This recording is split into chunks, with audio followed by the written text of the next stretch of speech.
Hi friends, ಎಲ್ರಿಗೂ ನಮಸ್ತೆ. Welcome back to Deepika lifestyle and blogs. ಎಲ್ಲರೂ ಹೇಗಿದ್ದೀರಾ? ನಾನು ಚೆನ್ನಾಗಿದ್ದೀನಿ. ಐ ಹೋಪ್ ನೀವೆಲ್ಲರೂ ಚೆನ್ನಾಗಿದ್ದೀರಾ ಅಂತ ಅಂದ್ಕೊಂಡಿದ್ದೀನಿ. ಪ್ಲೀಸ್ ಫ್ರೆಂಡ್ಸ್, ಈ ವಿಡಿಯೋನ ಫಸ್ಟಿಂದ ಕೊನೆವರೆಗೂ ಸ್ಕಿಪ್ ಮಾಡದೆ ನೋಡಿ. ನಿಮ್ಗೆ ಇಷ್ಟ ಆದರೆ ಲೈಕ್ ಕೊಡೋದನ್ನು ಖಂಡಿತ ಮರಿಬೇಡಿ. ನಾನಿವಾಗ ತಿಳಿಸ್ಕೊಡ್ತಾ ಇದ್ದೀನಿ ಮಕರ ರಾಶಿಯ ಸೆಪ್ಟೆಂಬರ್ ತಿಂಗಳ ರಾಶಿ ಭವಿಷ್ಯವನ್ನು. ಈ ಸೆಪ್ಟೆಂಬರ್ ತಿಂಗಳಲ್ಲಿ ಫಲಾನುಫಲ ಹೇಗಿದೆ ಎಂದು ತಿಳಿದುಕೊಳ್ಳುವ ಮುನ್ನ ಗ್ರಹಗಳ ಸ್ಥಾನದ ಬಗ್ಗೆ ತಿಳಿಸಿ ಇದರಿಂದ ಮಕರ ರಾಶಿಯವರಿಗೆ ಏನೆಲ್ಲ ಫಲ ಸಿಗಬಹುದು ಎಂದು ತಿಳಿದುಕೊಳ್ಳೋಣ. ಸ್ನೇಹಿತರೆ, ಮತ್ತೊಂದು ಇಲ್ಲಿ ತಿಳಿಯಬೇಕಾದ ಮುಖ್ಯ ವಿಚಾರ ಏನೆಂದರೆ, ಬಹಳಷ್ಟು ಜನ ಭವಿಷ್ಯವಾಣಿಯ ಬಗ್ಗೆ ತಪ್ಪು ಮಾಹಿತಿ ಗ್ರಹಿಸಿಕೊಂಡಿದ್ದೀರಿ. ಕಾರಣ, ಬಹಳಷ್ಟು ಮಂದಿ ರಾಶಿ ಭವಿಷ್ಯಕೊಂಡು ನೀವು ಹೇಳೋದೆಲ್ಲ ಯಾವುದೂ ನಡೆಯಲ್ಲ, ನೀವು ಹೇಳೋದೆಲ್ಲ ಸುಳ್ಳು ಅಂತೆಲ್ಲ ಬಹಳಷ್ಟು ವಿಡಿಯೋಗಳಿಗೆ ಕಮೆಂಟ್ ಮಾಡಿರುವುದನ್ನು ಕಂಡಿದ್ದೇವೆ. ನಿಮಗೆ ಈ ವಿಡಿಯೋ ಮೂಲಕ ತಿಳಿಯಪಡಿಸುವುದು ರಾಶಿ ಭವಿಷ್ಯ ಎನ್ನುವಂಥದ್ದು ವೈಯಕ್ತಿಕವಾದದ್ದಲ್ಲ. ಇದನ್ನು ಸಾರಾಸಗಟಾಗಿ ಹೇಳುವಂಥದ್ದು. ಅಂದರೆ ಒಂದು ರಾಶಿಗೆ ಒಳಪಟ್ಟಂತೆ ಎಲ್ಲರಿಗೂ ಹೇಳುವಂಥದ್ದಾಗಿದೆ. ಹಾಗಾಗಿ ಇದು ಕೆಲವರಿಗೆ ಪರಿಣಾಮ ಬೀರಬಹುದು, ಇನ್ನು ಕೆಲವರಿಗೆ ಪರಿಣಾಮವಾಗದೇ ಇರಬಹುದು. ಆದ ಕಾರಣ ನಿಮ್ಮ ಜನ್ಮ ಜಾತಕ ಒಮ್ಮೆ ಪರಿಶೀಲಿಸಿ ರಾಶಿ ಭವಿಷ್ಯ ನೋಡಿ. ಪರಿಹಾರಗಳು ಏನಾದರೂ ಇದ್ದಲ್ಲಿ ಅದನ್ನು ಪರಿಶೀಲಿಸಿಕೊಳ್ಳಿ, ಆಗ ಎಲ್ಲವೂ ಸರಿ ಹೋಗಲಿದೆ ಮತ್ತೆ ಎಂದು ಹೇಳುತ್ತಾ ಬನ್ನಿ ಈಗ ಗ್ರಹಗಳ ಸ್ಥಾನದ ಬಗ್ಗೆ ನೋಡೋಣ. ಮೊದಲನೆಯ ಶನಿದೇವ ಮೀನ ರಾಶಿಯಲ್ಲಿ ವಕ್ರವಾಗಿದ್ದರೆ, ಹಾಗೆ ಬುಧ ಗುರುದೇವ ಮಿಥುನ ರಾಶಿಯಲ್ಲಿ ಸ್ಥಿರವಾಗಿದ್ದಾರೆ. ಮತ್ತು ಇನ್ನು ಕುಂಭ ರಾಶಿಯಲ್ಲಿ ರಾಹು ಗ್ರಹ, ಹಾಗೆ ಸಿಂಹ ರಾಶಿಯಲ್ಲಿ ಕೇತು ಗ್ರಹ ಮತ್ತು ಶುಕ್ರದೇವ ಸಂಚಾರ ಮಾಡುತ್ತಿದ್ದಾರೆ. ಅದರಲ್ಲೂ ಶುಕ್ರ ಗ್ರಹದ ವಿಚಾರ ನೀವು ತಿಳಿಯಬೇಕು ಅಂದರೆ, ಈ ತಿಂಗಳು ಅಂದರೆ ಸೆಪ್ಟೆಂಬರ್ ತಿಂಗಳ ಕಟಕ ರಾಶಿಯಿಂದ ಸಿಂಹ ರಾಶಿಗೆ ಶುಕ್ರ ಬರುವಂಥದ್ದಾಗಿದೆ. ಅದು ಕೂಡ ದಿನಾಂಕ 15/9/2025 ಬರಲಿದ್ದಾರೆ. ಹಾಗೆ ಇನ್ನು ಸೂರ್ಯದೇವರು ಸೆಪ್ಟೆಂಬರ್ 17ನೇ ತಾರೀಕು ಅಂದರೆ ಇದೇ ಸೆಪ್ಟೆಂಬರ್ 17ನೇ ತಾರೀಕಿನ ನಂತರ ಕನ್ಯಾ ರಾಶಿ ಎಂದರೆ ಬುಧನ ರಾಶಿಗೆ ಬುಧನೊಟ್ಟಿಗೆ, ಅದು ಕೂಡ ಬುಧ ಕೂಡ ಇದೇ ತಿಂಗಳು ತನ್ನ ಸ್ವಂತ ರಾಶಿಗೆ 15ನೇ ತಾರೀಕು ಪ್ರಯಾಣ ಮಾಡ್ತಿದ್ದಾರೆ. ಇನ್ನು ಕುಜ ಗ್ರಹ 13ನೇ ತಾರೀಕು ತನ್ನ ಶತ್ರು ರಾಶಿಯಾದ ಕನ್ಯಾ ರಾಶಿಯಿಂದ ತುಲಾ ರಾಶಿಗೆ ಪ್ರವೇಶ ಮಾಡಲಿದ್ದಾರೆ. ಹಾಗಿದ್ರೆ ಬನ್ನಿ ಸ್ನೇಹಿತರೆ, ಈ ಗ್ರಹಗಳ ಬದಲಾವಣೆ ಮಕರ ರಾಶಿಯ ಮೇಲೆ ಹೇಗೆ ಪ್ರಭಾವ ಬೀರಲಿದೆ ಎಂದು ತಿಳಿದುಕೊಳ್ಳೋಣ. ಸೆಪ್ಟೆಂಬರ್ ಮಾಸಿಕ ಜಾತಕ 2025 ಪ್ರಕಾರ ಮಕರ ರಾಶಿಯವರಿಗೆ ಈ ತಿಂಗಳು 2 ಘಟನೆಗಳು ಆಗುವಂತಹ ಬಹಳಷ್ಟು ಸಾಧ್ಯತೆಗಳಿವೆ. ಅಂದರೆ ಉಚ್ಚ ಮತ್ತು ನೀಚ ಎರಡೂ ಇರುತ್ತದೆ. ತಿಂಗಳ ಆರಂಭದಲ್ಲಿ ಸೂರ್ಯ, ಬುಧ ಮತ್ತು ಕೇತು ನಿಮ್ಮ 9ನೇ ಮನೆಯಲ್ಲಿ ಇರುತ್ತಾರೆ. ರಾಹು 2ನೇ ಮನೆಯಲ್ಲಿ ಮತ್ತು ಶನಿ 3ನೇ ಮನೆಯಲ್ಲಿ ಹಾಗೂ ಗುರು 6ನೇ ಮನೆಯಲ್ಲಿ ಇರುತ್ತಾರೆ. ತಿಂಗಳ ಆರಂಭದಲ್ಲಿ ಮಂಗಳನು 9ನೇ ಮನೆಯಲ್ಲಿ ಇರುತ್ತಾನೆ.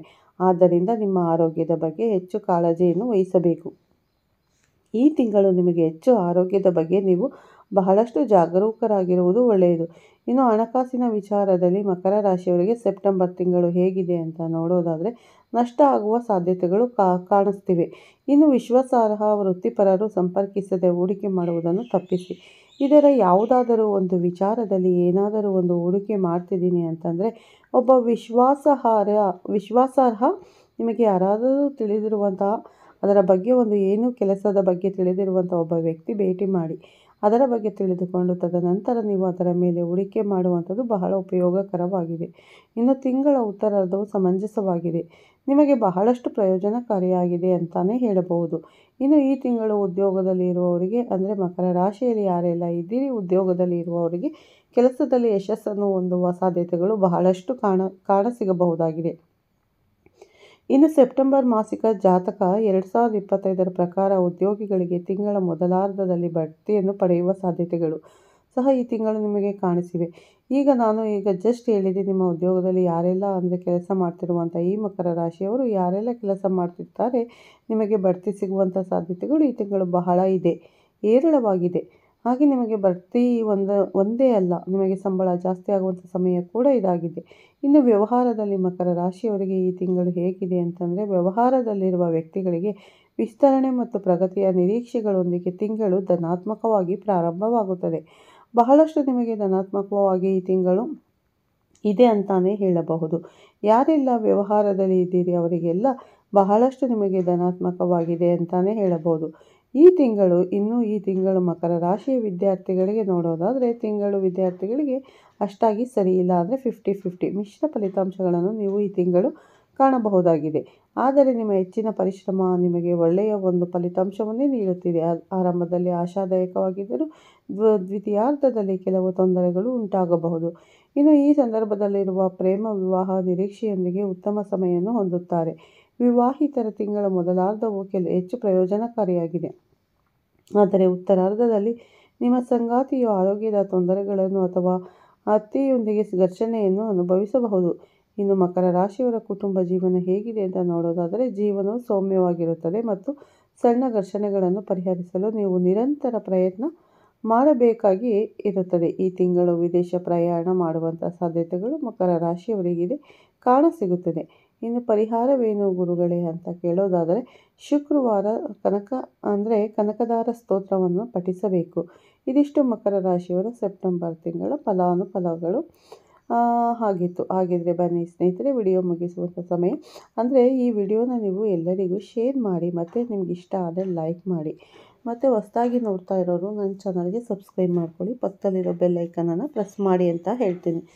ಮತ್ತು ಮಕರ ರಾಶಿಯವರಿಗೆ ಈ ಸೆಪ್ಟೆಂಬರ್ ತಿಂಗಳಲ್ಲಿ ಯಾವ ರೀತಿ ಇದೆ, ಶುಭ ಅಶುಭ ಎರಡನ್ನೂ ನಾನು ತಿಳಿಸ್ಕೊಟ್ಟಿದ್ದೇನೆ. ಎಲ್ಲೂ ಸ್ಕಿಪ್ ಮಾಡದೆ ವಿಡಿಯೋನ ನೋಡಿ ಅಂತ ಕೇಳ್ಕೊತೀನಿ. ಮತ್ತು ಈಗ ಹೇಳಿದ ಹಾಗೆ ಕೆಲವರಿಗೆ ಇದು ಹೊಂದುತ್ತೆ ಮತ್ತು ಕೆಲವರಿಗೆ ನಾವು ಹೇಳಿದ್ದು ನಡೆಯೋದಿಲ್ಲ. ಹಾಗಾಗಿ ನೀವು ಹೇಳೋದೇನು ನಡೆಯೋದಿಲ್ಲ ಅಂತ ಅಂದ್ಕೊಳ್ಳೋಕೆ ಹೋಗಬೇಡಿ. ಯಾಕಂದರೆ ಜ್ಯೋತಿಷ್ಯದಲ್ಲಿ ಪ್ರತಿಯೊಬ್ಬರಿಗೂ ಅನ್ವಯ ಆಗೋದಿಲ್ಲ. ಅಂದರೆ ಅವರ ರಾಶಿ ಚಕ್ರದ ಮೇಲೆ, ಅಂದರೆ ಅವರ ಜಾತಕದ ಮೇಲೆ ಅನ್ವಯ ಆಗುತ್ತೆ. ತುಂಬ ಪ್ರಾಬ್ಲಮ್ ಇದೆ ಅನ್ನೋರು ಒಮ್ಮೆ ನಿಮ್ಮ ಜಾತಕವನ್ನು ಹತ್ತಿರದ ಜ್ಯೋತಿಷಿ ಯಾರಾದರೂ ಇದ್ದರೆ ಅವರ ಹತ್ರ ತಗೊಂಡೋಗಿ ಒಮ್ಮೆ ಪರಿಶೀಲನೆ ಮಾಡಿಕೊಳ್ಳಿ. ಯಾವ ಗ್ರಹ ಹೇಗಿದೆ ಅಂತ ಅವರು ಹೇಳ್ತಾರೆ. ಏನು ತೊಂದರೆಗಳಿದೆ, ಅದಕ್ಕೇನು ಪರಿಹಾರ ಮಾಡಬೇಕು ಅನ್ನೋದನ್ನು ಕೂಡ ಸಂಪೂರ್ಣವಾಗಿ ತಿಳಿಸ್ಕೊಡ್ತಾರೆ. ಆಗ ನೀವು ಆ ಪರಿಹಾರಗಳನ್ನು ಮಾಡಿಕೊಂಡ್ರೆ ನಿಮ್ಮ ಕಷ್ಟಗಳೆಲ್ಲವೂ ಪರಿಹಾರ ಆಗುತ್ತೆ. ಮತ್ತು ಆರೋಗ್ಯದ ಸಮಸ್ಯೆ ಏನೇ ಇದ್ದರೂ ಕೂಡ ಖಂಡಿತ ಪರಿಹಾರ ಆಗುತ್ತೆ. ಒಮ್ಮೆ ತೋರಿಸ್ಕೊಳ್ಳಿ. ಓಕೆ, ಈ ವಿಡಿಯೋನ ಫಸ್ಟಿಂದ ಕೊನೆವರೆಗೂ ಸ್ಕಿಪ್ ಮಾಡದೆ ನೋಡಿ. ಮಕರ ರಾಶಿಯವರು ಯಾರಿದ್ದೀರಾ ಈ ವಿಡಿಯೋಗೆ ಒಂದು ಲೈಕ್ ಕೊಡಿ. ಓಂ ಶನೀಶ್ವರಾಯ ನಮಃ ಅಂತ ಒಂದು ಕಮೆಂಟ್ ಮಾಡಿ. ಹೊಸದಾಗಿ ನೋಡ್ತಾ ಇರೋರು ನನ್ನ ಚಾನಲ್ಗೆ ಸಬ್ಸ್ಕ್ರೈಬ್ ಮಾಡ್ಕೊಳ್ಳಿ, ಪಕ್ಕದಲ್ಲಿರೋ ಬೆಲ್ ಐಕನನ್ನು ಪ್ರೆಸ್ ಮಾಡಿ. ನಾನು ಹಾಕೋ ಪ್ರತಿಯೊಂದು ವಿಡಿಯೋ ನೋಟಿಫಿಕೇಷನ್ಗೆ ಬರುತ್ತೆ, ತಕ್ಷಣ ನೋಡ್ಬೋದು. ಮತ್ತು ನೀವು ನಿಮ್ಮ ರಾಶಿ ಮತ್ತು ನಿಮ್ಮ ಹೆಸರನ್ನು ಮೆನ್ಷನ್ ಮಾಡಿ ನಿಮ್ಮ ರಾಶಿ ಬಗ್ಗೆ ಸಂಪೂರ್ಣ ಮಾಹಿತಿಯನ್ನು ನಾನು ತಿಳಿಸ್ಕೊಡ್ತೀನಿ. ಓಕೆ ಸ್ನೇಹಿತರೆ, ಮತ್ತೆ ಸಿಗ್ತೀನಿ ಮುಂದಿನ ರಾಶಿ ಭವಿಷ್ಯದೊಂದಿಗೆ ಮತ್ತು ಉತ್ತಮ ಮಾಹಿತಿಯೊಂದಿಗೆ ಅಂತ ಹೇಳಿ ಈ ವಿಡಿಯೋನ ಇಲ್ಲೇ ಎಂಡ್ ಮಾಡ್ತಾ ಇದ್ದೀನಿ. ಮತ್ತೆ ಸಿಗ್ತೀನಿ ಉತ್ತಮ ರಾಶಿ ಭವಿಷ್ಯದೊಂದಿಗೆ. ಅಲ್ಲಿವರೆಗೂ ತಮ್ಮೆಲ್ಲರಿಗೂ ಬಾಯ್, ಟೇಕ್ ಕೇರ್. ನನ್ನ ವಿಡಿಯೋನಿಗೆ ವಾಚ್ ಮಾಡ್ತಾ ಇರಿ. ನಿಮ್ಗೆ ಇಷ್ಟ ಆದರೆ ಲೈಕ್ ಮಾಡಿ, ಶೇರ್ ಮಾಡಿ. ಯಾರೆಲ್ಲ ವಾಚ್ ಮಾಡ್ತಾ ಇದ್ದೀರಾ ಅವ್ರಿಗೆಲ್ಲರಿಗೂ ನನ್ನ ಕಡೆಯಿಂದ ಧನ್ಯವಾದಗಳು ಸ್ನೇಹಿತರೆ. ನಿಮ್ಮೆಲ್ಲರ ಸಪೋರ್ಟ್ ಹೀಗೆ ಇರಲಿ. Okay, thank you so much for watching. Thank you.